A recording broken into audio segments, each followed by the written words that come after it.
Hi, and welcome to a new episode of the Social Skills and Conversation Strategies Training Series. My name's Richard Gray, and I'm happy to have you along, whether you're watching me directly on the live stream or you're listening to me on the podcast. So, today we're discussing introductions and how to do them really well. This is not introducing ourselves, this is a whole different topic. How to introduce and remember the other person's name when they introduce themselves. We'll save that for another day. But today we're talking about introducing two different people to each other. And when you're in these situations, it's very easy, especially if you're naturally a quiet person, you're shy or you have a certain amount of anxiety. It's easy to develop that tunnel vision and just give the basic information like, Katie, this is my friend John. John, this is Katie.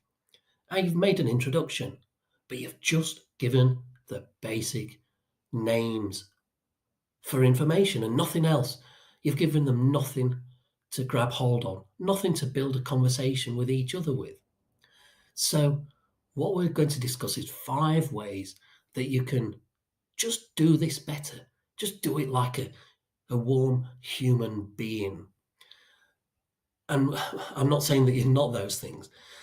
I'm just saying that it's easy to forget and get trapped in your own mind when the spotlight is on you and just not know how to do it well. Even just in a normal conversation, you might be the quiet one. It's the 80-20 principle. Maybe you're doing the 20% of the conversation and the other person is doing the 80%. That might be your default setting at this moment in time, and maybe it's the same with introductions. So, what I'm saying in this episode is that we need to flip that on its head. Now, I don't say this lightly because I've always been an avid reader or listener of personal development books and social skills books. I've listened or read hundreds and hundreds by now over the years. And one thing that always frustrated me was the amount of padding, the amount of filler in these books.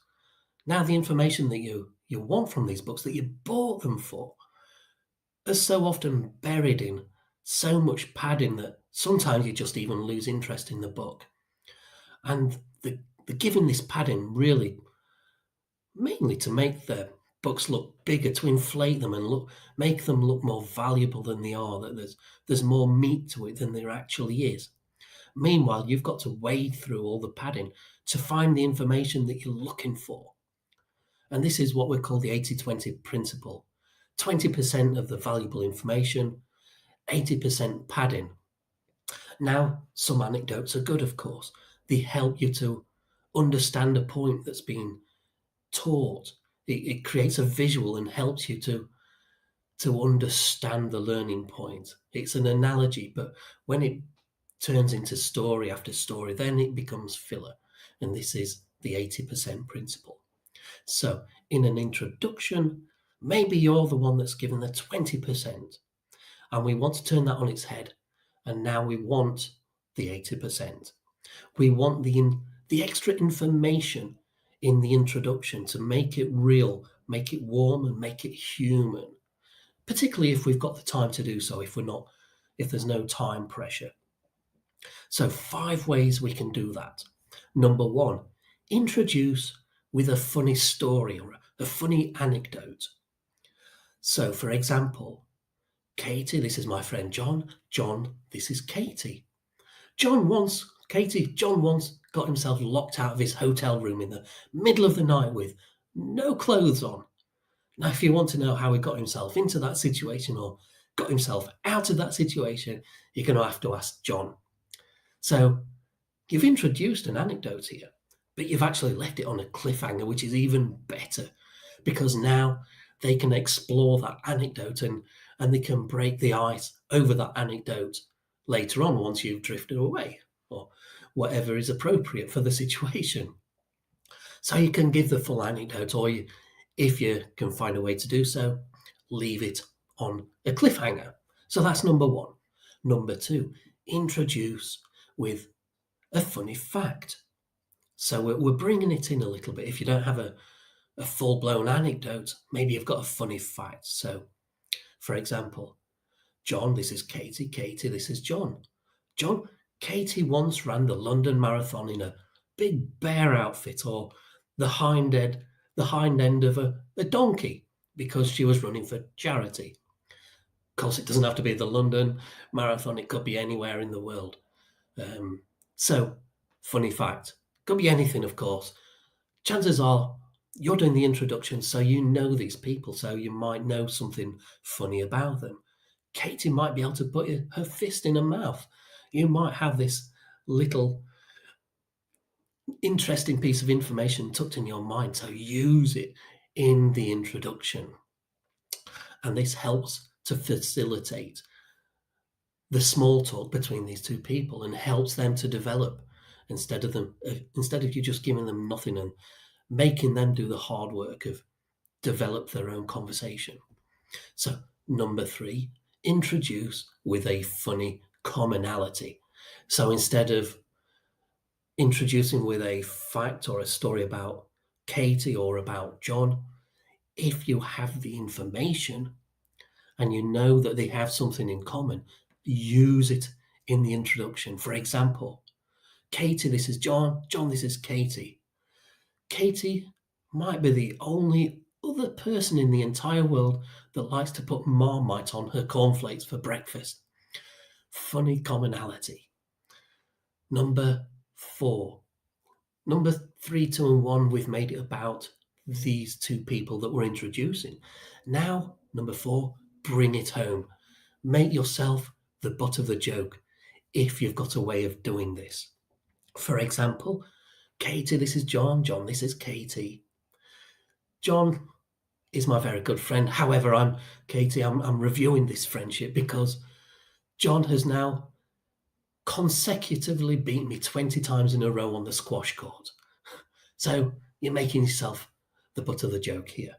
Now, you're not making it so that people are laughing at you, but with you, and you're making yourself a warm and genuine person by being able to laugh at yourself, and this makes it a lot easier for other people to relate to you and feel warmth and connection with you. You're not, as sometimes happens if you're a shy person, you make yourself aloof and create that impression, however unintentional it might be. Sometimes people form the opinion that you're aloof or you're a little bit above them, or that's how you feel about them. And it makes it harder for them to connect with you or want to develop longer term friendships with you. And that might be happening without you even realizing it. And it's a natural thing that might happen if you're shy and you're holding back because you're worried about being judged. But in fact, by holding back, you're forcing them to judge you in a different way anyway. So bring it back in. If you can introduce yourself by making yourself the butt of the joke, you're dispelling anything like that, and you're making yourself human, and you're showing that you have the ability to laugh at yourself, and so you're not only facilitating a great introduction, but you're also making yourself look good in the process. So number 5. So introduce with a straight fact. You might not be in a scenario where you can introduce with something funny, something inappropriate maybe.